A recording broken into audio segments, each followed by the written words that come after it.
तो मुखवाक लैके फिर अरारे अखर तो नाम राज कौर रखिया।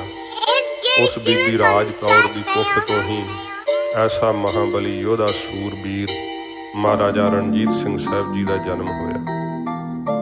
महाराजा साहब का अजे बचपन सीगा कि जदों आप जी दे पिता जी भाई महान सिंह जी अकाल चलाना कर गए ते रियासत का जिम्मेवारी का सारा भार 4 साल की आयु विच आप दे मोढियां ते आ पिया। गुजरांवाले दे गुरुद्वारे साहब के मुख ग्रंथी बाबा फेरू सिंह जी उन्होंने महाराजे नूं धार्मिक विद्या पढ़ाई, 10 पातशाहियों का जीवन पढ़ाया, फिर गुरबाणी की बोध दिता।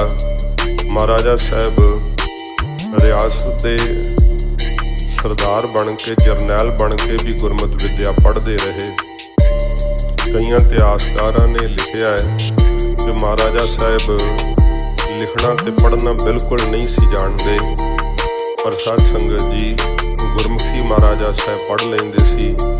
फारसी विच सारे ही जिहड़ा है खालसा राज का सरकारी कामकाज वो फारसी अखरां विच चलदा सी। महाराजा साहब जिहड़ा है अपनी राज की मोहर थले आपदा नाम लिख लेंदे सीगे। तो ये दस्तावेज भी कई थावां तो जिहड़े आ वो मिलदे आ। शेरे पंजाब जी ने ये गुरमत की विद्या गुजरांवाले दे विच ही गुरुद्वारे साहब तो प्राप्त की। रियासत का भार मोढियां ते आउण करके आपने फिर जंगी विद्या जिहड़ी सी बड़े वड्डे पद्धर ते सीखी। बहुत ज़्यादा घोड़सवारी का शौक सी, शस्त्र विद्या का शौक सी, जिस करके आप जी बहुत जल्दी ही इन्हां दे धनी हो गए। ते छोटियां मोटियां रियासतां जिहड़ियां सीगियां उन्हां नूं अपने विच मिला करके इन्हां ने गुजरेवालां दे अंदर एक उहदा बाग का नाम शेरां वाला बाग है। हुण तां थोड़ा जिहा बाग रह गया, जिहड़ा सरकारी दस्तावेज जिहड़े पुरातन दसदे है कि वो तकरीबन 50 किलियां विच महाराजे का बाग हुंदा सी ते उत्थे फौज उतरदी हुंदी सी ते उत्थे एक 12 दरी बनी हुई है। उस 12 दरी विच महाराजा अपना तख्त ला करके ते रियाया दे फैसले करया करदे सी। इतनी छोटी उम्र दे अंदर आप दे जिहड़े वजीर सन, दीवान सन, वो बड़े ही लियाकत वाले सी। महाराजे दे बचपन विच ही इन्नी दूरअंदेशी सी कि उन्हां नूं फैसलियां दे विच आप रहनुमाई दिंदे। फिर वक्त आया जदों बहुत छोटी आयु विच ही महाराजे ने लाहौर दे उत्ते कब्जा किया। लाहौर दे उस शाही किले दे उत्ते खालसाई परचम लहराया, जिस लाहौर दे शाही किले ने कदे गुरु जी की शहादत दे फरमान जारी कीते सी, कदे जिस लाहौर दे शाही किले दे अंदर जहांगीर वर्गे शाहजहां वर्गे बादशाह निवास करदे, कदे इत्थे आ करके जकरिया खान वर्गियां ने बहुत ज़्यादा लहू दी होली खेडी, सिखां दे सिरां दे मुੱਲ पे। ओही लाहौर है जिथे आले दुआले किते भी सिख मिलदे ते उसदे सिर दा मुੱਲ पैंदा सी। उसे ही लाहौर दे शाही किले दे उत्ते केसरी निशान महाराजे ने झुलाया ते तिस समय हन्ने हन्ने दी सरदारी नूं खत्म करके विशाल खालसा राज कायम करके साध संगत जी जिहड़ी सी महाराजे दी पदवी हासिल कीती। जदों बाबा साहब सिंह जी बेदी गुरु नानक साहब जी दे वंशज आप नूं शाही कलगी तोड़ा पहनाउण लगे ते एक किले दे अंदर सजिया होया दीवान कहा, महाराजा साहब ये शाही कलगी तोड़ा ते शाही पोशाक पहनाउण तो बाद आप देश बादशाह होवोगे। आपने इस तो पहला कुछ कहना? शेरे पंजाब जी ने भरे दीवान में हथ जोड़ करके आख्या कि पहला सब तो ये कलगी तोड़ा श्री गुरु ग्रंथ साहब जी महाराज नूं सुहाया जावे, फिर 5 प्यारियां दे चरनां नूं सुहा के मेरे शीश ते सजाया जावे, तां जो मैनू सदा चेता रहे कि ये राज मैनू गुरु नानक साहब जी की बदौलत प्राप्त होया। जिथे जिथे अज तुसीं बड़ियां खबरां सुणदे होवोगे चीन ते इंडिया दे युद्ध बारे, ये सारा इलाका खालसा राज दा है। सरदार हरी सिंह नलूआ इत्थे दे गवर्नर रहे है ते सरदार ने उदों दे वसाए हुए सिख परिवार उत्थे अजे भी वसदे है, जिहड़ा बहुत ज़्यादा दुख दा समा भी उन्होंने पिछले समयां विच झल्लिया। कश्मीर दे विच भी वसाए हुए सरदार दे सिख परिवार हैं। ये चीन दे नाल साडे देश दीयां हद्दां लगदियां सी, नेपाल नाल साडे देश दीयां हद्दां लगदियां सीगियां।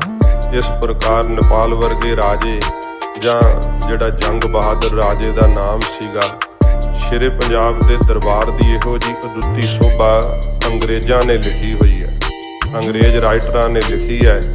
कहते हैं कि एशिया विच शेरे पंजाब जी वर्गा तीखण बुद्धि वाला कोई राजा सानू देखण नूं नहीं मिलिया। महाराजे दे दरबार दे अंदर साध संगत जी बड़े बड़े योग जरनैल अते बड़े बड़े योग वजीर जिहड़े सी ओह बैठिया करदे। महाराजे दे समकाली एक राइटर ने लिखिया है कि शेरे पंजाब जी नूं कदे भी आलस दे सहित नहीं सी वेखिया, कि जिवें उद्यम दलेरी ते चुस्ती फुर्ती उन्हां नूं जन्म तो ही विरसे चों ही प्राप्त हुई होवे। समय की इस तरीके नाल वंड कीती हुई सी, कोई भी उन्हां कोल वेला समा नहीं सीगा। नहीं ते राजे वेख लो अयाशी बन जाते हैं। इहो जे भावें कि उन्हां बारे कई राइटर जिहड़े है औगणां दा जिक्र भी करते हैं, पर साध संगत जी गुण एडे वड्डे कि वो छोटे जिहड़े औगण उन्हां दे सामने गुणां दे सामने वो तुच्छ जापदे है। शेरे पंजाब जी भावें महाराजे की पदवी हासिल कर लई सी, पर फिर भी अपने आप नूं वो सिंह साहब अखवाया करते सी। सिंह साहब अखवा करके खुश हुंदे, कदे महाराजा साहब अखवा के खुश नहीं सी हुंदे। बहुत निमरता रखदे, गरीबां दी लोड़वंदां दी अपने राज दे अंदर इहो जी देखभाल करदे कि एक वक्त काल पै गया ते महाराजे ने शाही गोदाम खोल दिते। कहा कि ये हुक्म दिता जिन्ना कोई चुक के ले जा सकदा लै जावे, जिन्ना अनाज किसी कोलों चुकिया जांदा वो लै जावे। ते लोग पंडां भर भर के ले जाण लगे। महाराजा भेस बदल के आप अपने राज भाग दा जायजा लै रहे सी ते एक गोदाम दे सामने महाराजे ने वेखिया कि एक बिरध बापू है, उहदे नाल छोटा बच्चा है उहदा, ते उन्हें लालच नाल पंड जिहड़ी आ अनाज दी भर लई है ते चुक्की उहदे कोल बिरध अवस्था जांदी नहीं। छोटा बालक वा नाल वो भी चक्कण दे समर्थ नहीं। महाराजा उहदी हालत वेख करके भेस बदलिया होया शेरे पंजाब जी ने ते जा करके वो पंड कहण लगे बापू मैं तेरे घर छड्ड आवां। कहण लगा बई जवाना फिर तां बड़ा ही उपकार होवेगा। ये शेरे पंजाब जी ने आप दे सिर ते वो पंड चक्की ते वो बजुर्ग बापू बड़ी काली नाल चाई चाई अगे कि हुण बड़े सौखे दिन लग जाणगे, खुला ही अनाज आ गया। जदों आपदे घर पहुंचिया शेरे पंजाब जी ने जदों वो पंड थल्ले सटी है अनाज दी ते थोड़ी जी महाराजे दी शाही पोशाक बजुर्ग दे जिहड़ी वो पल्ले दे हटने करके दिखाई दिती है। कहण लग्या बई तू जवाना कौन है? ते तिस समय महाराजे ने कहा बापू जी मैनू रणजीत सिंह कहंदे है, मैं अपनी प्रजा दा कूकर हाँ। अपनी प्रजा दा रिआया दा अपने आप नूं महाराजे ने कूकर दसिया ते वो बजुर्ग जिहड़ा सी उहदा बराग नाल कंठ ही रुक गया। महाराजे दा धन्नवाद भी ना कर सकिया ते इन्ने चिर नूं शेरे पंजाब जी उत्थों तुर पए। इहो जिहियां महाराजे दे जीवन दीयां बेअंत कहाणीआं। बच्चियां ने बेरी तो बेर तोड़दियां होइयां जदों आप नूं वट्टे मारे सी, आप झेलम दे इलाके दा जायजा कर रहे सन। हाथी दी अंबारी विच बैठे हुए पत्थर आ वज्जिया सी महाराजे नूं ते उसे समय फड़े गए वो बालक सिपाहियां ने पेश कीते। महाराजा साहब हस के पुछदे आ बई बच्चों तुसीं सानूं पत्थर क्यों मारिया है? महाराजा साहब असीं आप नूं पत्थर नहीं जी मारिया। फिर की गल है? कहंदे महाराजा साहब असीं तां बेर खाण वास्ते बेरी नूं पत्थर मार रहे सां ਤੇ ਸਾਥੋਂ ਮਹਾਰਾਜਾ ਸਾਹਿਬ ਤੁਹਾਨੂੰ ਪੱਥਰ ਵੱਜ ਗਿਆ, ਸਾਡੀ ਸਰਕਾਰ ਜਾਨ ਮਾਫੀ ਕਰੇ। ਐਲਕਾਰ ਲਾਗੋਂ ਕਹਿੰਦੇ ਮਹਾਰਾਜਾ ਸਾਹਿਬ ਇਹੋ ਜਿਹਿਆਂ ਨੂੰ ਸਖਤ ਸਜ਼ਾ ਦੇਣੀ ਚਾਹੀਦੀ ਹੈ, ਆਪਦੇ ਮੱਥੇ ਤੇ ਵੇਖੋ ਰੋੜ ਪਾ ਦਿੱਤਾ ਹੈ। ਮਹਾਰਾਜਾ ਸਾਹਿਬ ਕਹਿੰਦੇ ਬਈ ਬੇਰੀ ਤੇ ਤੁਸੀਂ ਪੱਥਰ ਕਿਉਂ ਮਾਰਦੇ ਹੋ? ਕਹਿਣ ਲੱਗੇ ਮਹਾਰਾਜ ਸਾਨੂੰ ਬੇਰੀ ਤੋਂ ਬੇਰ ਮਿਲਦੇ ਆ। ਤੇ ਮਹਾਰਾਜਾ ਸਾਹਿਬ ਹੱਸ ਕੇ ਕਹਿੰਦੇ ਬਈ ਅਸੀਂ ਤਾਂ ਇਨਸਾਨ ਆ, ਜੇ ਉਹ ਰੁੱਖ ਪੱਥਰ ਮਾਰਨ ਤੋਂ ਫਲ ਦਿੰਦਾ ਹੈ ਤੇ ਸਾਨੂੰ ਤਾਂ ਕੁਝ ਫਿਰ ਵੱਧ ਦੇਣਾ ਚਾਹੀਦਾ। ਕਹਿੰਦੇ ਇਹਨਾਂ ਨੂੰ ਮੋਹਰਾਂ ਸ਼ਰਫੀਆਂ ਦਿਓ। ਮਹਾਰਾਜੇ ਸਾਹਿਬ ਨੇ ਉਹਨਾਂ ਨੂੰ ਮੋਹਰਾਂ ਸ਼ਰਫੀਆਂ ਨਾਲ ਝੋਲੀਆਂ ਭਰ ਦਿੱਤੀਆਂ ਕਿ ਬੇਰੀ ਫਲ ਦਿੰਦੀ ਹੈ ਤੇ ਸਾਨੂੰ ਕੁਝ ਵੱਧ ਫਲ ਦੇਣਾ ਚਾਹੀਦਾ। ਇਹੋ ਜਿਹਾ ਮਹਾਰਾਜਾ ਸਾਹਿਬ ਦਾ ਸੁਭਾਅ ਸੀ। ਤੇ ਸਾਧ ਸੰਗਤ ਜੀ, ਇਵੇਂ ਇਤਿਹਾਸਕਾਰਾਂ ਨੇ ਜ਼ਿਕਰ ਕੀਤਾ ਹੈ ਕਿ ਰਾਜ ਦੇ ਕਿਸੇ ਕੋਨੇ ਦੀ ਖਬਰ ਇਹੋ ਜਿਹਾ ਇਲਾਕਾ ਨਹੀਂ ਸੀ ਕਿ ਜਿੱਥੋਂ ਦੀ ਖਬਰ ਮਹਾਰਾਜਾ ਸਾਹਿਬ ਆਪ ਨਹੀਂ ਸੀ ਰੱਖਦੇ। ਗੁਪਤਚਰਾਂ ਨੂੰ ਆਪ ਮਿਲਿਆ ਕਰਦੇ ਸੀ। ਜਦੋਂ ਕਿਤੇ ਤੁਸੀਂ ਲਾਹੌਰ ਜਾਣ ਦਾ ਤੁਹਾਨੂੰ ਮੌਕਾ ਮਿਲੇ, ਤਕਰੀਬਨ ਬਹੁਤਿਆਂ ਕਿਲਿਆਂ ਵਿੱਚ ਇਹ ਮਿਲ ਜਾਂਦਾ ਹੈ, ਪਰ ਉਹ ਸ਼ੇਰੇ ਪੰਜਾਬ ਜੀ ਦੇ ਬਣਾਏ ਹੋਏ ਵਕਤ ਦੇ ਜਦੋਂ ਤੁਸੀਂ ਮੁੱਖ ਦਰਵਾਜ਼ੇ ਤੇ ਪਹੁੰਚੋਗੇ ਤੇ ਛੋਟੇ ਛੋਟੇ ਤੁਹਾਨੂੰ ਘੁਰਨੇ ਜੇ ਦਿਖਾਈ ਦੇਣਗੇ, ਆਲੇ ਬਣੇ ਹੋਏ ਜਿਵੇਂ ਕਬੂਤਰਾਂ ਦੇ ਤੇ ਵੱਡਿਆਂ ਬਾਜਾਂ ਦੇ। ਤੇ ਉਹ ਫਿਰ ਤੁਸੀਂ ਜਦੋਂ ਪੁੱਛ ਲਿਓ ਕਿਸੇ ਨੂੰ ਕਿ ਇਹ ਕੀ ਕਾਰਨ ਹੈ, ਇਹ ਬਾਜਾਂ ਦੇ ਤੇ ਕਬੂਤਰਾਂ ਦੇ ਘੁਰਨੇ ਕਿਉਂ ਬਣੇ ਹੋਏ ਆ? ਜਿਹੜੇ ਇਲਾਕੇ ਤੋਂ ਬਾਜ ਜਾਂ ਕਬੂਤਰ ਡਾਕ ਲੈ ਕੇ ਆਉਂਦੇ ਸੀ, ਉਸੇ ਆਲੇ ਵਿੱਚ ਆ ਕਰਕੇ ਬੈਠਦੇ ਸੀ। ਕਬੂਤਰਾਂ ਤੇ ਬਾਜਾਂ ਰਾਹੀਂ ਡਾਕ ਜਿਹੜੀ ਸੀ ਨਾ, ਚਿੱਠੀਆਂ, ਇਹ ਸਾਧ ਸੰਗਤ ਜੀ ਆਉਂਦੀਆਂ ਤੇ ਜਾਂਦੀਆਂ ਸੀਗੀਆਂ ਉਹਨਾਂ ਸਮਿਆਂ ਦੇ ਅੰਦਰ। ਭਾਵੇਂ ਕਿ ਪਹਿਲਾਂ ਘੋੜ ਸਵਾਰਾਂ ਰਾਹੀਂ ਵੀ ਸੁਨੇਹੇ ਆਉਂਦੇ ਸੀਗੇ, ਪਰ ਸ਼ੇਰੇ ਪੰਜਾਬ ਜੀ ਨੇ ਕਬੂਤਰਾਂ ਤੇ ਬਾਜਾਂ ਨੂੰ ਜਿਹੜਾ ਸੀ ਇਸ ਡਾਕ ਦੇ ਆਦਾਨ ਪ੍ਰਦਾਨ ਵਾਸਤੇ ਬਾਹਲਾ ਵਰਤਿਆ। ਤੇ ਹਰੇਕ ਤਕਰੀਬਨ ਇਲਾਕੇ ਦੀ ਮਹਾਰਾਜਾ ਸਾਹਿਬ ਆਪ ਖਬਰ ਰੱਖਦੇ ਸੀ। ਜਦੋਂ ਕਿਧਰੇ ਕੋਈ ਰਿਆਸਤ ਦੇ ਉੱਤੇ ਚੜ੍ਹਾਈ ਕਰਦਾ, ਕਿਉਂਕਿ ਕਈ ਮੁਹਿੰਮਾਂ ਜਿਹੜੀਆਂ ਸੀ ਮਹਾਰਾਜੇ ਨੇ ਆਪ ਫਤਿਹ ਕੀਤੀਆਂ। ਮਹਾਰਾਜੇ ਦੀਆਂ ਉਹ ਸ੍ਰੀ ਸਾਹਿਬਾਂ ਅੱਜ ਵੀ ਸਾਡੇ ਗੁਰ ਅਸਥਾਨਾਂ ਤੇ ਸੁਭਾਏਮਾਨ ਨੇ।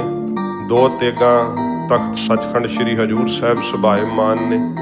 ਇੱਕ ਮਹਾਰਾਜੇ ਦੀ ਤੇਗ ਕੇਂਦਰੀ ਅਜਾਇਬ ਘਰ ਸੱਚਖੰਡ ਸ੍ਰੀ ਹਰਿਮੰਦਰ ਸਾਹਿਬ ਵਿਖੇ ਬਿਰਾਜਮਾਨ ਹੈ। ਉਹ ਤੇਗ ਹੈ ਜਿਸ ਨਾਲ ਮਹਾਰਾਜੇ ਨੇ ਕਸੂਰ ਫਤਿਹ ਕੀਤੀ ਸੀ। ਤੋਂ ਬੜੇ ਮਹਾਰਾਜੇ ਦੇ ਜਿਹੜੇ ਸ਼ਸਤਰ ਹਨ ਉਹ ਸਾਧ ਸੰਗਤ ਜੀ ਇੰਗਲੈਂਡ ਦੇ ਵਿੱਚ ਵੀ ਪਏ ਹੋਏ ਆ, ਕਿਉਂਕਿ ਜਿਸ ਸਮੇਂ ਅੰਗਰੇਜ਼ ਨੇ ਸਾਡੇ ਰਾਜ ਦੇ ਉੱਤੇ ਆ ਕਰਕੇ ਕਬਜ਼ਾ ਕੀਤਾ ਸੀ ਨਾ, ਸਾਰੀ ਦੁਨੀਆ ਨੂੰ ਲੁੱਟਣ ਦੇ ਨਾਲ ਉਹਨੂੰ ਇੰਨਾ ਖਜ਼ਾਨਾ ਨਹੀਂ ਸੀ ਮਿਲਿਆ ਜਿੰਨਾ ਉਹਨੂੰ ਲਾਹੌਰ ਦੇ ਸ਼ਾਹੀ ਖਜ਼ਾਨੇ ਵਿੱਚੋਂ ਏਡਾ ਮਾਲ ਪ੍ਰਾਪਤ ਹੋਇਆ ਸੀ, ਕਿਉਂਕਿ ਅਸੀਂ ਬਹੁਤ ਅਮੀਰ ਸਾਂ। ਸਾਡੇ ਕੋਲ ਤਾਂ ਬਾਹਰ ਦੇ ਜਰਮਨ ਦੇਸ਼ ਦੇ, ਜਾਪਾਨ ਦੇਸ਼ ਦੇ ਜਿਹੜੇ ਡਾਕਟਰ ਲੋਕ ਸੀ ਉਹ ਆ ਕਰਕੇ ਨੌਕਰੀਆਂ ਕਰਿਆ ਕਰਦੇ ਸਨ। ਜਿੱਡੀ ਮਹਾਰਾਜੇ ਦੀ ਤਾਕਤ ਸੀ, ਹਰ ਕੋਈ ਰਾਜਾ ਮਹਾਰਾਜਾ ਸਾਹਿਬ ਨਾਲ ਮਿੱਤਰਤਾ ਕਰਨੀ ਚਾਹੁੰਦਾ ਸੀ। ਖਾਲਸਾਈ ਫੌਜ ਦੀ ਏਡੀ ਵੱਡੀ ਤਾਕਤ ਸੀ ਕਿ ਕਿਸੇ ਦੀ ਇੰਨੀ ਜ਼ਿਆਦਾ ਜੁਰਤ ਨਹੀਂ ਸੀ ਕਿ ਖਾਲਸਾ ਰਾਜ ਦੇ ਨਾਲ ਲੋਹਾ ਲੈ ਸਕੇ। ਖਾਲਸਾ ਰਾਜ ਤੋਂ ਸਭ ਰਿਆਸਤਾਂ ਡਰਦੀਆਂ ਸੀ। ਇਹੋ ਜਿਹਾ ਮਹਾਰਾਜੇ ਨੇ ਸਿੱਕਾ ਕਾਇਮ ਕੀਤਾ ਸੀ। ਤੇ ਜੇ ਮਹਾਰਾਜੇ ਦੇ ਸਮੇਂ ਦੇ ਸਿੱਕਿਆਂ ਦਾ ਵੇਖੀਏ, ਜਿਹੜੇ ਕਰੰਸੀ ਹੁੰਦੀ ਹੈ, ਤੇ ਕਿੰਨਾ ਗੁਰੂ ਸਾਹਿਬ ਨਾਲ ਪਿਆਰ ਕਰਦੇ ਸੀ। ਸਿੱਕੇ ਦੇ ਇੱਕ ਪਾਸੇ ਲਿਖਿਆ ਹੁੰਦਾ ਸੀ ਅਕਾਲ ਸਹਾਇ, ਦੂਸਰੇ ਪਾਸੇ ਲਿਖਿਆ ਹੁੰਦਾ ਸੀ ਦੇਗ ਤੇਗ ਫਤਿਹ ਨੁਸਰਤ ਬੇਦ ਰੰਗ ਜਾਫਤ ਅਜ ਨਾਨਕ ਗੁਰੂ ਗੋਬਿੰਦ ਸਿੰਘ। ਇਹ ਖਾਲਸਾ ਰਾਜ ਦੇ ਸਿੱਕੇ। ਫਿਰ ਸਰਦਾਰ ਹਰੀ ਸਿੰਘ ਨਲੂਏ ਦੇ ਨਾਮ ਦਾ ਵੀ ਸਿੱਕਾ ਮਹਾਰਾਜਾ ਸਾਹਿਬ ਨੇ ਜਾਰੀ ਕੀਤਾ। ਸ਼੍ਰੀ ਅਕਾਲ ਤਖਤ ਸਾਹਿਬ ਦੇ ਜਥੇਦਾਰ ਅਕਾਲੀ ਬਾਬਾ ਫੂਲਾ ਸਿੰਘ ਸਾਹਿਬ ਜੀ ਦਾ ਆਪ ਅਤੀ ਸਤਿਕਾਰ ਕਰਿਆ ਕਰਦੇ। ਜੇ ਕਿਸੇ ਕਾਰਨ ਕਰਕੇ ਕੋਈ ਮਤ ਭੇਦ ਹੋਇਆ ਤੇ ਪਤਾ ਲੱਗਾ ਅਕਾਲੀ ਜੀ ਨੂੰ ਕਿ ਮਹਾਰਾਜੇ ਨੇ ਕਿਸੇ, ਉਹ ਸਾਧ ਸੰਗਤ ਜੀ ਖਬਰ ਦੇਣ ਵਾਲੇ ਨੇ ਵੀ ਇਸ ਤਰ੍ਹਾਂ ਦੀ ਖਬਰ ਦਿੱਤੀ, ਕਿਉਂਕਿ ਕਹਿੰਦੇ ਆ ਮਹਾਰਾਜਾ ਸਾਹਿਬ ਲਾਹੌਰੋਂ ਆ ਰਹੇ ਸੀ, ਹਾਥੀ ਦੀ ਅਵਾਰੀ 'ਚ ਬੈਠੇ ਅੰਮ੍ਰਿਤਸਰ ਸਾਹਿਬ ਨੂੰ ਆ ਰਹੇ ਹੈ, ਤੇ ਰਸਤੇ ਵਿੱਚ ਕਿਤੇ ਮੁਜਰਾ ਹੋ ਰਿਹਾ ਸੀਗਾ। ਤੇ ਉਹ ਇਲਾਕੇ ਦੇ ਲੋਕ ਇਕੱਠੇ ਹੋ ਕੇ ਮਹਾਰਾਜਾ ਸਾਹਿਬ ਕੋਲ ਆ ਗਏ। ਉਹਨਾਂ ਨੂੰ ਪਤਾ ਲੱਗਾ ਕਿ ਮਹਾਰਾਜਾ ਸਾਹਿਬ ਦੀ ਸਵਾਰੀ ਲੰਘ ਰਹੀ ਹੈ। ਕਹਿਣ ਲੱਗੇ ਮਹਾਰਾਜਾ ਸਾਹਿਬ, ਜੇ ਸਾਡੇ ਇੱਥੇ ਤੁਸੀਂ ਤੁਸੀਂ ਹੁੰਦੇ ਜਾਓ ਤਾਂ ਬੜੀ ਮਹਾਰਾਜ ਸਾਡੀ ਵੀ ਜਿਹੜੀ ਇੱਜ਼ਤ ਵਧੇਗੀ। ਤੇ ਮਹਾਰਾਜਾ ਸਾਹਿਬ ਜਦੋਂ ਉੱਥੋਂ ਦੀ ਲੰਘੇ ਆ, ਉਹ ਮੋਰਾ ਨਾਮੇ ਕੰਜਰੀ ਜਿਹੜੀ ਨਾਚ ਕਰ ਰਹੀ ਸੀ, ਲੋਕ ਪੈਸੇ ਦੇ ਰਹੇ ਸੀ। ਸ਼ੇਰੇ ਪੰਜਾਬ ਜੀ ਨੇ ਵੀ ਸੋਨੇ ਦਾ ਕੈਂਠਾ ਦੇ ਦਿੱਤਾ। ਤੇ ਜਦੋਂ ਅਕਾਲੀ ਜੀ ਨੂੰ ਪਤਾ ਲੱਗਿਆ ਤੇ ਫਿਰ ਅਕਾਲੀ ਜੀ ਨੇ ਪਹਿਲਾਂ ਸੁਨੇਹਾ ਘੱਲਿਆ ਸੀਗਾ। ਕਹਿੰਦੇ ਕਿ ਉਸ ਸੁਨੇਹੇ ਤੇ ਸ਼ੇਰੇ ਪੰਜਾਬ ਜੀ ਨੇ ਕਿਹਾ ਕਿ ਕੋਈ ਗੱਲ ਨਹੀਂ, ਇਹ ਕਿਹੜੀ ਕੋਈ ਵੱਡੀ ਗੱਲ ਹੈ। ਤੇ ਪਰ ਅਕਾਲ ਤਖਤ ਸਾਹਿਬ ਦਾ ਆਇਆ ਹੋਇਆ ਸੁਨੇਹਾ ਮਹਾਰਾਜੇ ਨੂੰ ਉਸ ਤੇ ਜਾਣਾ ਚਾਹੀਦਾ ਸੀ, ਪਰ ਅਣਗੌਲਿਆਂ ਕਰ ਲਿਆ, ਜਿਸ ਕਰਕੇ ਫਿਰ ਅਕਾਲੀ ਜੀ ਨੂੰ ਸ੍ਰੀ ਅਕਾਲ ਤਖਤ ਸਾਹਿਬ ਤੋਂ ਹੁਕਮ ਜਾਰੀ ਕਰਨਾ ਪਿਆ। ਮਹਾਰਾਜੇ ਨੂੰ ਸਿੱਖੀ ਵਿੱਚੋਂ ਛੇਕਣਾ ਪਿਆ। ਤੇ ਜਦੋਂ ਕਹਿੰਦੇ ਆ ਇਹ ਜਿਹੜਾ ਕਿਲੇ ਤੋਂ ਬਾਹਰ ਸਾਧ ਸੰਗਤ ਜੀ, ਉਹ 12 ਦਰੀ ਉਹਨੂੰ ਦੀਵਾਨੇ ਆਮ ਕਿਹਾ ਜਾਂਦਾ। ਉੱਥੇ ਮਹਾਰਾਜਾ ਸਾਹਿਬ ਰਿਆਇਆ ਨੂੰ ਮਿਲਦੇ ਹੁੰਦੇ ਸੀ, ਅੰਦਰ ਦੀਵਾਨੇ ਖਾਸ ਹੁੰਦਾ ਸੀ। ਉੱਥੋਂ ਮਹਾਰਾਜੇ ਦੀ ਪਾਲਕੀ ਜਦੋਂ ਸਭਾ ਸਮਾਪਤ ਹੋਈ, ਉੱਠ ਕੇ ਚੱਲੀ ਹੈ। ਲਾਹੌਰ ਦੇ ਲੋਕ ਨਮਸਕਾਰਾਂ ਕਰਨ ਲਈ ਉਹਨਾਂ ਦਾ ਤਾਂਤਾ ਲੱਗਿਆ ਰਹਿੰਦਾ। ਅੱਜ ਕੋਈ ਵੀ ਨਮਸਕਾਰ ਨਹੀਂ ਕਰ ਰਿਹਾ। ਜੇ ਕੋਈ ਮਿਲਿਆ ਵੀ ਰਾਹਗੀਰ ਤਾਂ ਮਹਾਰਾਜੇ ਨੂੰ ਪਿੱਠ ਕਰ ਲਈ। ਪੁੱਛਿਆ ਮਹਾਰਾਜੇ ਨੇ ਕਿ ਕੀ ਕਾਰਨ ਹੈ, ਅੱਜ ਇਹ ਲਾਹੌਰ ਦੇ ਸਿੱਖ ਸਾਨੂੰ ਪਤਾ ਹੀ ਨਹੀਂ ਬੁਲਾਉਂਦੇ। ਦੱਸਿਆ ਮੀਰਾਂ ਵਜ਼ੀਰਾਂ ਨੇ ਕਿ ਮਹਾਰਾਜਾ ਸਾਹਿਬ ਆਪ ਨੂੰ ਸ੍ਰੀ ਅਕਾਲ ਤਖਤ ਸਾਹਿਬ ਤੋਂ ਛੇਕ ਦਿੱਤਾ ਗਿਆ। ਜਦੋਂ ਇਉਂ ਮਹਾਰਾਜੇ ਨੇ ਸੁਣਿਆ ਤੇ ਵੇਖ ਲਓ, ਆਪਣੇ ਆਪ ਨੂੰ ਸਿੱਖੀ ਵਿੱਚ ਸ਼ਾਮਲ ਰੱਖਣ ਲਈ ਮਹਾਰਾਜੇ ਨੇ ਨੰਗੀ ਪੈਰੇ ਤੁਰ ਕੇ ਅੰਮ੍ਰਿਤਸਰ ਸਾਹਿਬ ਆਉਣਾ ਕੀਤਾ। ਇੱਥੇ ਜਦੋਂ ਫਿਰ ਅਕਾਲੀ ਬਾਬਾ ਫੂਲਾ ਸਿੰਘ ਸਾਹਿਬ ਜਥੇਦਾਰ ਸ੍ਰੀ ਅਕਾਲ ਤਖਤ ਸਾਹਿਬ ਉੱਤੇ ਚਬੂਤਰੇ ਤੇ ਬੈਠੇ ਵੀਰ ਆਸਣ ਲਾ ਕੇ, ਤੇ ਅਪਰਾਧੀ ਨੂੰ ਜਿਵੇਂ ਖਿਲਾਰੀਦਾ ਨਾ, ਉਵੇਂ ਸਾਹਮਣੇ ਸ਼ੇਰੇ ਪੰਜਾਬ ਜੀ ਨੂੰ ਖਿਲਾਰਿਆ। ਇਮਲੀ ਦਾ ਬੂਟਾ ਉੱਥੇ ਲੱਗਾ ਹੋਇਆ। ਤੇ ਜਦੋਂ ਆ ਨੀਲਾ ਤਾਰਾ ਸਾਕਾ ਹੋਇਆ ਸੀ, ਉਹ ਬੰਬਾਂ ਦੇ ਨਾਲ ਉੱਡ ਗਿਆ ਸੀ ਬੂਟਾ। ਤੇ ਦੁਬਾਰਾ ਫਿਰ ਉਸ ਬੂਟੇ ਨੂੰ ਲਾਇਆ ਸ਼੍ਰੀਮਾਨ ਸੰਤ ਬਾਬਾ ਠਾਕੁਰ ਸਿੰਘ ਜੀ ਨੇ। ਤੇ ਉਹ ਪੁੱਛਦੇ ਕਿ ਇਹ ਜ਼ਰੂਰੀ ਕਿਉਂ ਹੈ ਲਾਉਣਾ, ਇਹਦੀ ਕਿਹੜਾ ਕਿਸੇ ਛਾਵੇਂ ਬੈਠਣਾ, ਇਹਨੂੰ ਕਿਹੜਾ ਕੋਈ ਫਲ ਲੱਗਦਾ ਹੈ। ਕਹਿੰਦੇ ਸਾਡੇ ਇਤਿਹਾਸ ਦੀ ਨਿਸ਼ਾਨਦੇਹੀ ਕਰਦਾ ਏ। ਇਮਲੀ ਦਾ ਬੂਟਾ ਸਾਡੀਆਂ ਆਉਣ ਵਾਲੀਆਂ ਨਸਲਾਂ ਨੂੰ ਸਦਾ ਦਿਖਾਉਂਦਾ ਰਹੇਗਾ ਕਿ ਧਰਮ ਨੇ ਰਾਜਨੀਤੀ ਨੂੰ ਇੱਥੇ ਬੰਨਿਆ ਸੀ, ਤਖਤ ਦੇ ਜਥੇਦਾਰ ਨੇ ਇੱਥੇ ਬੰਨਿਆ ਸੀ ਰਾਜੇ ਨੂੰ, ਤੇ ਸਦਾ ਰਾਜਨੀਤੀ ਅਧੀਨ ਰਹੇਗੀ ਧਰਮ ਦੀ। ਇਹ ਇਮਲੀ ਦਾ ਬੂਟਾ ਸਦਾ ਕੌਮ ਨੂੰ ਇਹ ਸੁਨੇਹਾ ਦਿੰਦਾ ਰਹੇਗਾ।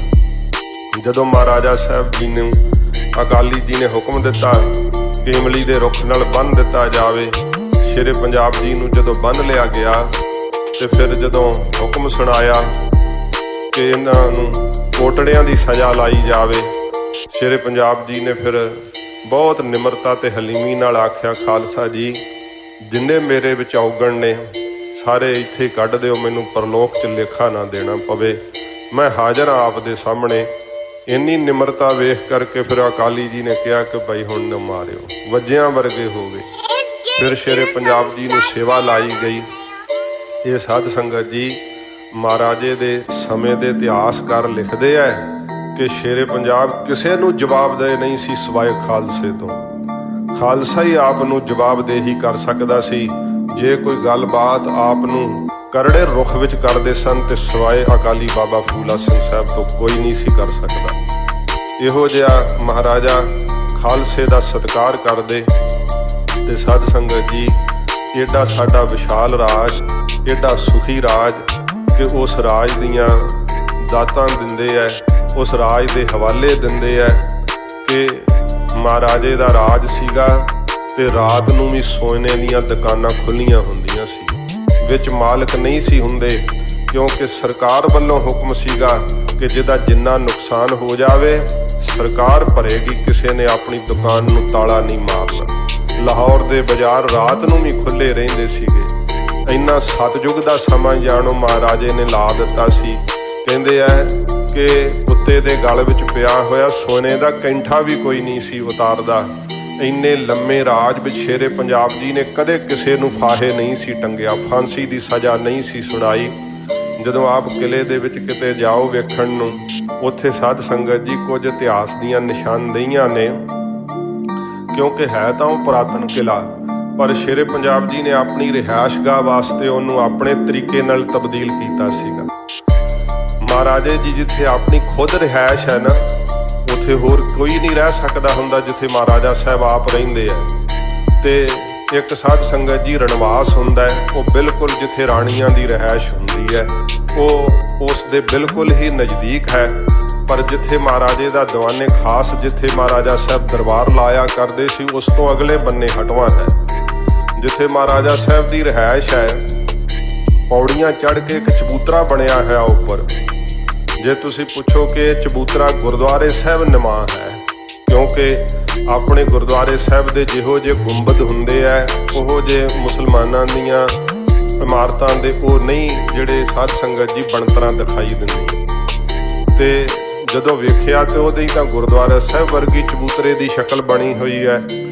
ਤੇ ਜਿਸ ਸਮੇਂ ਪੁੱਛਣ ਤੋਂ ਪਤਾ ਲੱਗਿਆ ਕਿ ਇੱਥੇ ਸ੍ਰੀ ਗੁਰੂ ਗ੍ਰੰਥ ਸਾਹਿਬ ਜੀ ਦਾ ਪ੍ਰਕਾਸ਼ ਹੁੰਦਾ ਸੀ ਤੇ ਸ਼ੇਰੇ ਪੰਜਾਬ ਜੀ ਆਪਣੇ ਦਿਨ ਦਾ ਬਹੁਤਾ ਵਕਤ ਗੁਰੂ ਗ੍ਰੰਥ ਸਾਹਿਬ ਜੀ ਦੀ ਬਾਣੀ ਉੱਥੇ ਬੈਠ ਕੇ ਸੁਣਿਆ ਕਰਦੇ ਸੀ। ਜੇ ਆਪਣੇ ਕੋਲ ਉਹਨਾਂ ਕੋਲ ਦਿਨ ਦਾ ਵਕਤ ਵੇਲ ਹੁੰਦਾ ਨਾ ਰਾਜਸੀ ਕੰਮਾਂ ਕਾਰਾਂ ਤੋਂ, ਤੇ ਆਪਣੇ ਉਸ ਚਬੂਤਰੇ ਵਿੱਚ ਚੜ੍ਹ ਜਾਂਦੇ ਉੱਚੇ ਥਾਂ ਤੇ ਜਿੱਥੇ ਗੁਰੂ ਗ੍ਰੰਥ ਸਾਹਿਬ ਜੀ ਮਹਾਰਾਜ ਦੀ ਬਾਣੀ ਆਪ ਸੁਣਿਆ ਕਰਦੇ।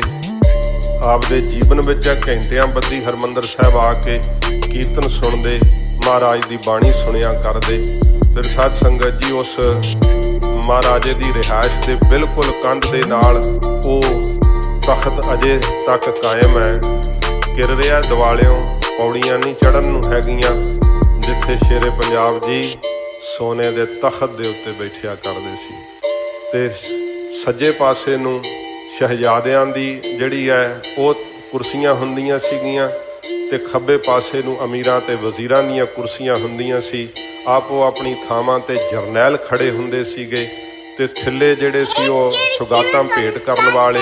ਕਦੇ ਕਿਸੇ ਦੇਸ਼ ਦਾ ਕੋਈ ਬਾਦਸ਼ਾਹ ਆਇਆ ਹੈ, ਕਿਸੇ ਦੇਸ਼ ਦਾ ਕੋਈ ਅਮੀਰ ਵਜ਼ੀਰ ਆਇਆ ਹੈ। ਉਸ ਸਮੇਂ ਦੇ ਇੱਕ ਚਿੱਤਰਕਾਰ ਨੇ ਜਿਹੜਾ ਅੰਗਰੇਜ਼ ਸੀ, ਉਹਨੇ ਫੋਟੋ ਜਿਹੜੀ ਆ ਉਹ ਚਿੱਤਰਕਾਰੀ ਲਾਹੌਰ ਦੇ ਸ਼ਾਹੀ ਕਿਲੇ ਅੰਦਰ ਲੱਗੀ ਹੋਈ ਹੈ। ਤੇ ਇੱਕ ਜਿਹੜਾ ਦਿਖਾਇਆ ਗਿਆ ਤਸਵੀਰ ਦੇ ਅੰਦਰ ਉਹਦਾ ਨਾਮ ਲਿਖਿਆ ਹੋਇਆ ਹੈ। ਮਹਾਰਾਜੇ ਦੇ ਬਿਲਕੁਲ ਸੱਜੇ ਹੱਥ ਫਕੀਰ ਅਜ਼ੀਜ਼ੁਦੀਨ ਖਲੋਇਆ ਕਰਦੇ ਸੀ। ਮੁਸਲਮਾਨ ਸਨ। ਵੇਖ ਲਓ, ਜੇ ਵੇਖੀਏ ਨਾ ਤੇ ਲਾਹੌਰ ਦੇ ਸ਼ਾਹੀ ਕਿਲੇ ਦੇ ਸਾਹਮਣੇ ਬਿਲਕੁਲ ਸ਼ਾਹੀ ਮਸਜਿਦ ਹੈ। ਮਹਾਰਾਜੇ ਨੇ ਆਪਣੇ ਰਾਜ ਕਾਲ ਦੇ ਅੰਦਰ ਜਿੰਨਾ ਮਸਜਿਦਾਂ ਨੂੰ ਵਿਕਸਿਤ ਕੀਤਾ, ਮੰਦਿਰਾਂ ਨੂੰ ਵਿਕਸਿਤ ਕੀਤਾ, ਤੇ ਜਿਹੜੇ ਅੱਜ ਕਹੀ ਜਾਂਦੇ ਆ ਕਿ ਜੇ ਸਿੱਖਾਂ ਦੇ ਹੱਥ ਰਾਜ ਆ ਗਿਆ ਇਹਨਾਂ ਮਸੀਤਾਂ ਮੰਦਿਰ ਢਾਹ ਦੇਣੇ ਸਾਰੇ।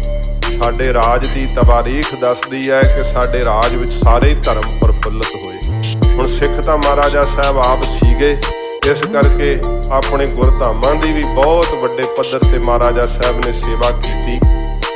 ਇਹ ਨਹੀਂ, ਮੰਦਿਰਾਂ ਤੇ ਵੀ ਸੋਨੇ ਚੜਾਉਣ ਦੀ ਸੇਵਾ ਕੀਤੀ ਹੈ। ਵਿਸ਼ਵਨਾਥ ਦਾ ਮੰਦਿਰ ਕਾਂਸ਼ੀ ਦੇ ਅੰਦਰ ਮੂੰਹ ਬੋਲ ਦੀ ਤਸਵੀਰ ਹੈ ਮਹਾਰਾਜੇ ਨੇ ਜਿਹਦੇ ਉੱਤੇ ਸੋਨੇ ਦੀ ਸੇਵਾ ਕਰਵਾਈ ਹੈ। ਕੁਰਾਨ ਸ਼ਰੀਫ ਸੋਨੇ ਦੀ ਲਿਖਵਾਈ ਹੈ। ਕਿ ਮਹਾਰਾਜੇ ਦੇ ਜੀਵਨ ਇਤਿਹਾਸ ਵਿੱਚ ਸਾਧ ਸੰਗਤ ਜੀ ਸਭ ਕੁਝ ਮਿਲਦਾ ਹੈ। ਆਪ ਸ਼ਰੀਰ ਕਰਕੇ ਏਡੇ ਬਲੀ ਸੀ, ਜਿਉਂਦੇ ਸ਼ੇਰ ਆਪ ਨੇ ਜਿਹੜੇ ਸੀ ਨਾ ਸੰਗਲ ਮਾਰ ਕੇ ਇੱਕ ਗੇਟ ਤੇ ਬੰਨੇ ਹੁੰਦੇ ਸੀ। ਜਿੱਧਰੋਂ ਦੀ ਮਹਾਰਾਜਾ ਸਾਹਿਬ ਲਾਹੌਰ ਦੇ ਅੰਦਰ ਪ੍ਰਵੇਸ਼ ਕਰਦੇ ਸੀ, ਉਹਦੇ ਗੇਟ ਦਾ ਨਾਮ ਹੀ ਅਜੇ ਤੱਕ ਵੀ ਸ਼ੇਰਾਂ ਵਾਲਾ ਗੇਟ ਹੈ। ਉਧਰੋਂ ਦੀ ਮਹਾਰਾਜਾ ਸਾਹਿਬ ਪ੍ਰਵੇਸ਼ ਕਰਿਆ ਕਰਦੇ ਸੀ। ਸੋ ਸਾਧ ਸੰਗਤ ਜੀ, ਅੰਗਰੇਜ਼ ਨੇ ਸਾਡੀ ਇਸ ਸਲਤਨਤ ਦੀ ਤਾਕਤ ਨੂੰ ਵੇਖ ਕਰਕੇ ਮੂੰਹ ਨਹੀਂ ਸੀ ਇੱਧਰ ਨੂੰ ਕੀਤਾ। ਬਾਕੀ ਸਭ ਰਿਆਸਤਾਂ ਉਹਨੇ ਦਬਾ ਲਈਆਂ ਸੀ। ਸ਼ੇਰੇ ਪੰਜਾਬ ਜੀ ਨਾਲ ਸੰਧੀ ਕੀਤੀ, ਜਿਹੜੀ ਰੋਪੜ ਦੀ ਸੰਧੀ ਨਾਮ ਦੇ ਨਾਲ ਮਸ਼ਹੂਰ ਹੈ। ਇਤਿਹਾਸਕਾਰ ਇਸ ਗੱਲ ਦੇ ਉੱਤੇ ਬੜਾ ਆਪਦਾ ਸ਼ੰਕਾ ਪ੍ਰਗਟਾਉਂਦੇ ਹੈ ਕਿ ਮਹਾਰਾਜਾ ਸਾਹਿਬ ਜਦੋਂ ਅੰਗਰੇਜ਼ ਨਾਲੋਂ ਸੰਧੀ ਦੇ ਉੱਤੇ ਮੁਲਾਕਾਤ ਤੇ ਗਏ ਸੀ, ਅੰਗਰੇਜ਼ ਨੇ ਦਾਵਤ ਦਿੱਤੀ। ਐਸੀ ਉਹ ਦਾਵਤ ਖਾ ਕਰਕੇ ਆਏ ਕਿ ਦਿਨ ਬਰ ਦਿਨ ਮਹਾਰਾਜੇ ਦਾ ਸਰੀਰ ਖੀਣ ਹੁੰਦਾ ਚਲਿਆ। ਤੇ ਉਹਨਾਂ ਦਾ ਇਹ ਸ਼ੰਕਾ ਹੈ ਕਿ ਮਹਾਰਾਜੇ ਨੂੰ ਸਲੋ ਪੋਇਜ਼ਨ ਆਦਿਕ ਕੋਈ ਇਹੋ ਜਿਹੀ ਚੀਜ਼ ਜ਼ਰੂਰ ਅੰਗਰੇਜ਼ ਨੇ ਖਾਣੇ 'ਚ ਪਾ ਕਰਕੇ ਦੇ ਦਿੱਤੀ, ਜਿਹਦੇ ਕਰਕੇ ਕਿ ਮਹਾਰਾਜਾ ਸਾਹਿਬ ਫਿਰ ਮੁੜ ਤਖਤ ਤੇ ਉਵੇਂ ਨਾ ਬੈਠ ਸਕੇ। ਮਹਾਰਾਜਾ ਸਾਹਿਬ ਦੀ ਇਹ ਦਿਲੀ ਇੱਛਾ ਸੀ ਕਿ ਸਿੱਖਾਂ ਦੀ ਖਿੰਡੀ ਹੋਈ ਤਾਕਤ ਇੱਕ ਥਾਂ ਤੇ ਹੋਵੇ ਤੇ ਸਾਰਾ ਜ਼ਮਾਨਾ ਗੁਰੂ ਗੋਬਿੰਦ ਸਿੰਘ ਸੱਚੇ ਪਾਤਸ਼ਾਹ ਜੀ ਮਹਾਰਾਜ ਦੀ ਸ਼ਕਤੀ ਦੇ ਅੱਗੇ ਝੁਕਿਆ ਹੋਇਆ ਦੇਖਣਾ ਚਾਹੁੰਦੇ ਸੀ। ਇਹੋ ਜੀ ਮਹਾਰਾਜੇ ਦੀ ਦਿਲੀ ਇੱਛਾ ਸੀਗੀ। ਪਰ ਸਾਧ ਸੰਗਤ ਜੀ, ਹੁੰਦਾ ਉਹ ਜੋ ਪਰਮੇਸ਼ਰ ਨੂੰ ਮਨਜ਼ੂਰ ਹੋਵੇ। ਵਕਤ ਸਿਰ ਜਦੋਂ ਮਹਾਰਾਜੇ ਨੂੰ ਫਿਰ ਅਧਰੰਗ ਦੀ ਨਾ ਮੁਰਾਦ ਬਿਮਾਰੀ ਚਿੰਬੜ ਗਈ। ਇਹ ਬਿਮਾਰੀ ਜਿਹੜੀ ਸੀ ਦਿਨ ਬਰ ਦਿਨ ਵੱਧਦੀ ਚਲੀ ਗਈ। ਮਹਾਰਾਜਾ ਸਾਹਿਬ ਦਾ ਸਰੀਰ ਖੀਨ ਹੁੰਦਾ ਗਿਆ। ਇੱਕ ਦਿਨ ਐਸਾ ਵੀ ਆਇਆ ਜਦੋਂ ਮਹਾਰਾਜਾ ਸਾਹਿਬ ਦੀ ਜ਼ੁਬਾਨ ਹੀ ਚਲੀ। बोलणों भी असमर्थ हो गए ते फिर केवल बस सेवा दे उत्ते ही उन्हां दा शरीर चल रहा सीगा। वैद हकीम बहुत आप दा यतन कर रहे सन, पर ये फानी संसार है, एक दिन सब ने संसार तो जाना है। ਜਦੋਂ ਕਹਿੰਦੇ ਆ ਮਹਾਰਾਜਾ ਸਾਹਿਬ ਸਰੀਰ ਦੇ ਤਿਆਗਣ ਦਾ ਵਕਤ ਹੋਇਆ ਨਾ, ਜਿਵੇਂ ਬੁਝਦੇ ਜੀਵੇ ਦੀ ਲਾਟ ਫਿਰ ਇੱਕ ਵਾਰ ਜਗਣ ਲੱਗ ਪੈਂਦੀ ਹੈ ਨਾ, ਜਦੋਂ ਦੀਵਾ ਬੁਝਣ ਤੇ ਆਉਂਦਾ ਤੇ ਇੱਕ ਵਾਰੀ ਉਹਦੀ ਲਾਟ ਫਿਰ ਲਟ ਕਰਕੇ ਬਲ ਉੱਠਦੀ ਹੈ। ਸ਼ੇਰੇ ਪੰਜਾਬ ਜੀ ਦੀ ਜ਼ੁਬਾਨ ਪਰਤ ਆਈ, ਬੋਲਣ ਦੀ ਸ਼ਕਤੀ ਆ ਗਈ ਤੇ ਸ਼ੇਰੇ ਪੰਜਾਬ ਜੀ ਨੇ ਕਿਹਾ ਕਿ ਸਾਡਾ ਆਖਰੀ ਦਰਬਾਰ ਸਜਾਇਆ ਜਾਵੇ। ਮੈਂ ਉਸ 12 ਦਰੀ ਦੇ ਉੱਪਰ ਚੜ੍ਹ ਕੇ ਵੇਖ ਕੇ ਆਇਆ। ਮਸਜਿਦ ਤੇ ਸ਼ਾਹੀ ਕਿਲੇ ਦੇ ਵਿਚਕਾਰ ਉਹ 12 ਦਰੀ ਹੈ ਜਿੱਥੇ ਸ਼ੇਰੇ ਪੰਜਾਬ ਜੀ ਨੇ ਆਪਣਾ ਆਖਰੀ ਦਰਬਾਰ ਲਾਇਆ। ਤੇ ਜਦੋਂ ਸ਼ਹਿਜ਼ਾਦਿਆਂ ਤੇ ਅਮੀਰਾਂ ਵਜ਼ੀਰਾਂ ਦੇ ਮੋਢਿਆਂ ਤੇ ਮਹਾਰਾਜੇ ਦੀ ਪਾਲਕੀ ਉਠਾਈ ਗਈ, ਮਹਾਰਾਜਾ ਸਾਹਿਬ ਦਾ ਸਰੀਰ ਜਿਹੜਾ ਸੀ ਉਹ ਭਾਵੇਂ ਆਗਿਆ ਨਹੀਂ ਸੀ ਦੇ ਰਿਹਾ, ਪਰ ਫਿਰ ਵੀ ਦਰਬਾਰ ਦੇ ਨਿਯਮਾਂ ਮੁਤਾਬਕ ਮਹਾਰਾਜੇ ਨੂੰ ਸ਼ਾਹੀ ਪੁਸ਼ਾਕ ਪਹਿਨਾਈ ਗਈ। ਆਪ ਦੇ ਸੀਸ ਤੇ ਉਹੀ ਕਲਗੀ ਤੋੜਾ ਤੇ ਦਸਤਾਰ ਸਜਾਈ ਗਈ। ਤੇ ਜਦੋਂ ਪਾਲਕੀ ਦੇ ਵਿੱਚ ਬੈਠੇ ਹੋਏ ਸਨ ਸਰਾਣਿਆਂ ਦੇ ਆਸਰੇ, ਸ਼ਹਿਜ਼ਾਦਿਆਂ ਨੇ ਮਹਾਰਾਜਾ ਸਾਹਿਬ ਨੂੰ ਆਪਣੀਆਂ ਬਾਹਾਂ ਦਾ ਆਸਰਾ ਦੇ ਕਰਕੇ 12ਵੀਂ ਦਰੀ ਦੇ ਉੱਤੇ ਬਣੇ ਹੋਏ ਤਖਤ ਦੇ ਉੱਤੇ ਬਿਠਾਇਆ ਤੇ ਸਰਾਣਿਆਂ ਦੇ ਆਸਰੇ ਮਹਾਰਾਜਾ ਸਾਹਿਬ ਮਸਾਂ ਹੀ ਅੜੇਸ ਲਾ ਕਰਕੇ ਬੈਠੇ ਹੋਏ ਨੇ। ਤੇ ਉਹ ਇਤਿਹਾਸਕਾਰ ਨੇ ਲਿਖਿਆ ਹੈ ਕਿ ਇਹ ਉਹ ਸਾਹ ਸਵਾਰ ਹੈ ਜਦੋਂ ਘੋੜੇ ਤੇ ਚੜ੍ਹਦਾ ਸੀ ਤੇ ਦਰਾ ਖੈਬਰ ਦੀਆਂ ਪਹਾੜੀਆਂ ਕੰਬਦੀਆਂ ਸੀਗੀਆਂ, ਜਿਸ ਦੇ ਜ਼ਬੇ ਦੇ ਅੱਗੇ ਪਠਾਣਾਂ ਦੇ ਹੌਸਲੇ ਪਸਤ ਹੋ ਜਾਂਦੇ ਸੀ। ਇਹ ਉਹ ਹੈ ਸ਼ੇਰੇ ਪੰਜਾਬ ਜਿਹੜੇ ਅੱਜ ਸਰਾਣਿਆਂ ਦੇ ਆਸਰੇ ਬੈਠੇ ਹੋਏ ਆ। ਮਹਾਰਾਜਾ ਸਾਹਿਬ ਨੇ ਕੌਮ ਨੂੰ ਸੰਬੋਧਨ ਕੀਤਾ, ਕੁਝ ਆਪਣੇ ਕੀਮਤੀ ਬੋਲ ਕਹੇ। ਖਾਲਸੇ ਨੂੰ ਸੰਬੋਧਨ ਹੁੰਦਿਆਂ ਕਿਹਾ ਕਿ ਇਹ ਰਾਜ ਜਿਹੜਾ ਨਾ ਬਹੁਤ ਮਹਿੰਗੇ ਭਾਅ ਲਿਆ ਏ। ਕਈ ਐਸੀਆਂ ਵੀ ਲੜਾਈਆਂ ਜਿਹੜੀਆਂ ਸਾਧ ਸੰਗਤ ਜੀ ਇਤਿਹਾਸ ਦੇ ਅੰਦਰ ਗੁੰਮਨਾਮ ਨੇ।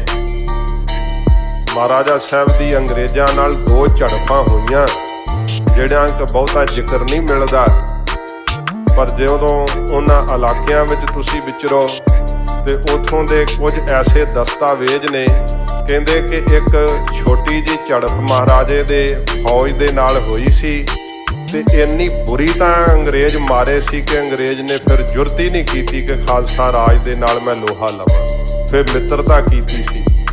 ਸ਼ੇਰੇ ਪੰਜਾਬ ਜੀ ਨੇ ਕਿਹਾ ਕਿ ਖਾਲਸਾ ਜੀ ਇਹ ਜਿਹੜਾ ਰਾਜ ਭਾਗ ਹੈ ਨਾ, ਬਹੁਤ ਜ਼ਿਆਦਾ ਸਾਡੇ ਭਰਾਵਾਂ ਦਾ ਖੂਨ ਡੁੱਲਿਆ ਹੈ ਤੇ ਫਿਰ ਇਹ ਖਾਲਸਾਈ ਨਿਸ਼ਾਨ ਲਾਹੌਰ ਦੇ ਸ਼ਾਹੀ ਕਿਲੇ ਦੇ ਉੱਤੇ ਲਹਿਰਾਇਆ ਹੈ। ਐਵੇਂ ਨਹੀਂ ਇਹ ਲਹਿਰਾਇਆ ਗਿਆ। ਇਹ ਨਗਾਰੇ, ਇਹ ਨਿਸ਼ਾਨ, ਇਹ ਰਾਜ ਭਾਗ ਸਦਾ ਕਾਇਮ ਰੱਖਣ ਲਈ ਜਿੱਥੇ ਭਰਾ ਦਾ ਪਸੀਨਾ ਡੁੱਲੇ ਉੱਥੇ ਖੂਨ ਡੋਲਣ ਦੇ ਇੱਛੁਕ ਰਹਿਣਾ ਸਦਾ ਹੀ। ਕਦੇ ਜੇ ਕਿਤੇ ਤੁਸੀਂ ਆਪਸ ਦੇ ਵਿੱਚ ਫੁੱਟ ਪੈ ਗਈ ਤੇ ਆਪਸ ਵਿੱਚ ਖਿੱਲਰ ਗਏ ਤੇ ਫਿਰ ਜਰਵਾਣੇ ਦਾ ਪੈਰ ਇਸ ਪੰਜਾਬ ਦੀ ਧਰਤੀ ਤੇ ਜਦੋਂ ਪਵੇਗਾ ਨਾ, ਉਹ ਪੰਜਾਬ ਦੀ ਧਰਤੀ ਤੇ ਨਹੀਂ, ਸ਼ੇਰੇ ਪੰਜਾਬ ਜੀ ਕਹਿੰਦੇ ਮੇਰੀ ਛਾਤੀ ਤੇ ਧਰਿਆ ਜਾਵੇਗਾ। ਬਹੁਤ ਭਾਵਪੂਰਵਕ ਮਹਾਰਾਜੇ ਨੇ ਉਹ ਬਚਨ ਕਹੇ ਜਿਹੜੇ ਅੰਤਮ ਸਮੇਂ ਵੇਖ ਰਹੇ ਸਨ, ਬਹੁਤ ਬੈਰਾਗ ਕਰ ਰਹੇ ਸੀ। ਪਰ ਮਹਾਰਾਜੇ ਦੇ ਯੋਗ ਸ਼ਹਿਜ਼ਾਦਿਆਂ ਵੱਲ ਵੇਖ ਕਰਕੇ ਉਸ ਸਮੇਂ ਮਹਾਰਾਜਾ ਸਾਹਿਬ ਨੇ ਰਾਜਾ ਧਿਆਨ ਸਿੰਘ ਨੂੰ, ਜਿਨ੍ਹੇ ਖਾਲਸਾ ਰਾਜ ਦੀਆਂ ਨੀਹਾਂ ਵਿੱਚ ਤੇਲ ਪਾਇਆ ਇਸ ਦੁਸ਼ਟ ਨੇ, ਉਹਨੂੰ ਹੀ ਕੋਲ ਬੁਲਾ ਕਰਕੇ ਕਿਹਾ ਕਿ ਮੇਰੇ ਖੜਕ ਸਿੰਘ ਨੂੰ ਮੇਰਾ ਰੂਪ ਸਮਝਣਾ। ਮਹਾਰਾਜਾ ਖੜਕ ਸਿੰਘ ਸਾਹਿਬ ਭਾਵੇਂ ਕਿ ਮਹਾਰਾਜਾ ਆਪ ਇੰਨੀ ਵਿੱਦਿਆ ਨਹੀਂ ਸੀ ਪੜ੍ਹੇ ਹੋਏ, ਪਰ ਸਾਧ ਸੰਗਤ ਜੀ ਆਪਣੇ ਸ਼ਹਿਜ਼ਾਦਿਆਂ ਨੂੰ ਪੂਰੀ ਵਿੱਦਿਆ ਪੜ੍ਹਾਈ ਸੀ ਮਹਾਰਾਜਾ ਸਾਹਿਬ ਨੇ। ਇਤਿਹਾਸਕਾਰ ਕਹਿੰਦੇ ਆ ਕੰਵਰ ਨੌ ਨਿਹਾਲ ਜੀ ਅੰਗਰੇਜ਼ੀ ਲਿਖ ਸਕਦੇ ਸੀ ਬਹੁਤ ਚੰਗੀ ਤਰ੍ਹਾਂ ਤੇ ਬਹੁਤ ਚੰਗੀ ਤਰ੍ਹਾਂ ਅੰਗਰੇਜ਼ੀ ਬੋਲਣਾ ਵੀ ਜਾਣਦੇ ਸੀ। ਫਾਰਸੀ, ਅਰਬੀ, ਇਹ ਸਾਰੀਆਂ ਭਾਸ਼ਾਵਾਂ ਮਹਾਰਾਜੇ ਦੇ ਸ਼ਹਿਜ਼ਾਦੇ ਜਿਹੜੇ ਸੀ ਉਹ ਬੋਲ ਸਕਦੇ ਸੀ, ਲਿਖ ਸਕਦੇ ਸੀ, ਇੰਨੇ ਯੋਗ ਸਨ। ਪਰ ਧਿਆਨ ਸਿੰਘ ਡੋਗਰਾ ਇੰਨੀ ਨੀਤ ਦਾ ਮਾੜਾ ਸੀ ਕਿ ਮਹਾਰਾਜਾ ਸਾਹਿਬ ਨੂੰ ਸਦਾ ਕੰਨ ਭਰਦਾ ਰਹਿੰਦਾ ਸੀ। ਜੇ ਕਿਸੇ ਮੁਹਿੰਮ ਤੇ ਸ਼ਹਿਜ਼ਾਦਾ ਜਾਂਦਾ, ਮਹਾਰਾਜਾ ਖੜਕ ਸਿੰਘ ਪਿੱਛੋਂ ਮਦਦ ਨਾ ਭੇਜਦਾ ਤੇ ਉਹ ਮੁਹਿੰਮ ਸਰ ਨਾ ਹੁੰਦੀ। ਫਿਰ ਮਹਾਰਾਜੇ ਦੇ ਕੰਨ ਭਰਦਾ ਕਿ ਵੇਖੋ ਮਹਾਰਾਜਾ ਸਾਹਿਬ ਤੁਹਾਡਾ ਸ਼ਹਿਜ਼ਾਦਾ ਯੋਗ ਨਹੀਂ ਹੈ, ਇਹਦੇ ਕੋਲੋਂ ਛੋਟੀ ਜਿਹੀ ਮੁਹਿੰਮ ਸਰ ਨਹੀਂ ਹੋਈ। ਇਸ ਦੀਆਂ ਨੀਤੀਆਂ ਜਾਣਦੇ ਸਨ ਤੇ ਅਕਾਲੀ ਬਾਬਾ ਫੂਲਾ ਸਿੰਘ ਸਾਹਿਬ ਜਾਣਦੇ, ਸਰਦਾਰ ਹਰੀ ਸਿੰਘ ਨਲੂਆ ਜਾਣਦੇ ਸਨ ਕਿ ਧਿਆਨ ਸਿੰਘ ਡੋਗਰਾ ਕੀ ਚਾਹੁੰਦਾ ਹੈ। ਪਰ ਅਫਸੋਸ ਕਿ ਉਹ ਇਸ ਫਾਨੀ ਸੰਸਾਰ ਤੋਂ महाराजे दे शरीर छड्डण तो पहलां ही चले गए। ते जदों फिर साध संगत जी महाराजा खड़क सिंह नूं अपना टिका कह के युवराज थाप करके कि साडे शरीर दे त्यागण तो बाद महाराजा दी पदवी ते साडे पुत्र नूं स्थापित करके राज भाग नूं चलाउणा, साडा रूप मन करके इन्हां दी आग्या दा पालन करना, सारियां जिम्मेवारियां महाराजा साहब ने निभा दित्तियां। वो आखिरी दरबार लाया ते महाराजे दी पालकी उठी सम्मण बुरज दे अंदर गई ते दोबारा साध संगत जी वो खालसा दरबार उवें ना सज सकिया। ओहो जियां रौनकां ओहो जियां महकां फिर ना उत्थे उठ सकियां, कदे वो सोने दा तख्त फिर उत्थे लग ना सकिया। ऐसे भुखे के हीरे जवाहरात भी लुट के लै गए, सोने दा तख्त भी लै गए। जिस कोहे नूर नूं प्राप्त करके अज बड़ी अपनी शान समझदे है, कदे वो कोहे नूर हीरा शेरे पंजाब जी दे सज्जे डौले विच सजदा हुंदा सी। बहुते नाल उन्हां ने इस हीरे नूं बन्निया होया सी। एक महाराजा साहब ने बचन बहुत ने साध संगत जी, पर सीमित समय में महापुरखां दे जीवन ते भी को बचन कहने हन। कहंदे आ महाराजा साहब ने गुरु हर राय साहब जी दे नां ते एक मिसल कायम कीती सी, एक जिहड़ा रैजीमेंट बनाई सी, जिवें रैजीमेंटां हुंदियां, ਉਹਦੇ ਵਿੱਚ 2200 ਘੋੜ ਸਵਾਰ ਸਨ ਤੇ ਉਹ ਸਾਰੇ ਖਾਨਦਾਨੀ ਸਨ ਤੇ ਸਾਰੇ ਹੀ ਤਕਰੀਬਨ 6 ਫੁੱਟ ਤੋਂ ਉੱਚੇ ਸਨ। ਗੱਜ-ਗੱਜ ਚੌੜੀਆਂ ਛਾਤੀਆਂ ਸੀ ਉਹਨਾਂ ਦੀਆਂ। ਜਦੋਂ ਸ਼ੇਰੇ ਪੰਜਾਬ ਜੀ ਲਾਹੌਰ ਦੇ ਅੰਦਰ ਦਿਨ ਤਿਉਹਾਰ ਦੇ ਅੰਦਰ ਉਹ ਜਲੂਸ ਕੱਢਿਆ ਕਰਦੇ ਨਾ, ਤੇ ਉਹ 2200 ਘੋੜ ਸਵਾਰ ਸ਼ੇਰੇ ਪੰਜਾਬ ਜੀ ਦੇ ਨਾਲ ਤੁਰਦੇ ਸੀ ਤੇ ਆਪ ਮਹਾਰਾਜਾ ਸਾਹਿਬ ਲੈਲਾ ਘੋੜੇ ਦੇ ਉੱਤੇ ਸਵਾਰ ਹੁੰਦੇ ਸਨ। दुनिया तो थावां थावां तो लोग वेखण वास्ते आउंदे सी। इस दिन नूं शेरे पंजाब ने घोड़े ते सवार होना है। महाराजे साहब दी शोभा वेख वेख करके भावें कि बचपन में चेचक दी बीमारी नाल आप दी खब्बी अख जांदी लगी सी, चेचक दे बड़े बड़े दाग सन मुख दे उत्ते, पर इन्ना प्रताप सी फिर भी कि महाराजे दा दर्शन करन लई लोग आया करदे। आप दशहरे ते दरबार लाउंदे, बसंती दरबार लगदा, बड़े बड़े व्यापारी आउंदे ते साध संगत जी एडा उन्हों उत्थों धन माल खट के जांदे। कहंदे बसंती दरबार विच जे दुकान ला ली ते सारे साल दा ही मुनाफा खट लिया। एडा साडा राज विकसित हुंदा सी, जिथे हर कोई आउणा पसंद करदा सी, व्यापार करना पसंद करदा सी। ते शेरे पंजाब जी ने फिर साध संगत जी 70 साल की तकरीबन आजू भोग करके अज दे दिन सम्मण बुरज दे अंदर आखिरी साह लिया सी। महाराजा साहब जी की चिखा जिहड़ी सी, जिथे महाराजे का समाधा बनिया होया, इत्थे चिखा सजाई गई सी ते महाराजे की चिखा दे अंदर इतिहासकारां ने जिक्र किया है कि 4 राणियां ते 7 गोलियां नाल सती होईयां सन। शेरे पंजाब जी का अज दे दिन अकाल चलाना होया है। उन्हां दी बरसी दे संबंध विच उन्हां दे जीवन ते कुछ साध संगत जी संखेप जी आप नाल सांझ पाई है। बड़ा साडा शाना मत्ता इतिहास, ये महाराजे ने जो इतिहास सिरज के दिता है, ये बड़ा विलखण है। कौम नूं अपना ये सारा